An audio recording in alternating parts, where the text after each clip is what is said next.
बड़ी ये खबर शामिल करेंगे। राशिद गुल फराज अब्बासी की रिपोर्ट के मुताबिक मरी में अल खैर रेजिडेंसी होटल का इफ्तिताह मेन जीपी चौक सुजुकी स्टैंड पर किया गया।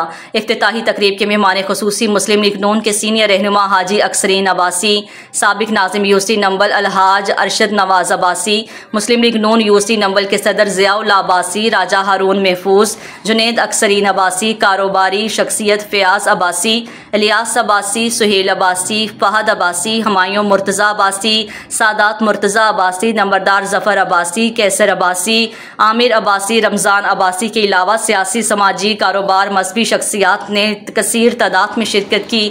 मेहमान खुसूसी हाजी अक्सरीन अब्बासी और दीगर ने फीता काट कर अल खैर रेजिडेंसी होटल का बाकायदा इफ्तिताह किया और खुसूसी कारोबार के लिए दुआ की गई। मेहमान खुसूसी को हाजी फारूक अब्बासी, फैसल अब्बासी और कादिर अब्बासी ने वेलकम किया और फूलों का गुलदस्ता पेश किया। इस मौका पर मेहमान खुसूसी हाजी अक्सरीन अब्बासी ने गुफ्तगू करते हुए कहा है कि अल खैर रेजिडेंसी होटल बेहतरीन लोकेशन पर है, बेहतरीन टीम, साफ सुथरा माहौल है। अल खैर रेजिडेंसी होटल सियाहों की तवज्जो का खुसूसी मरकज़ होगा। अल्लाह पाक उनके कारोबार में वसअत अता फरमाए, आमीन।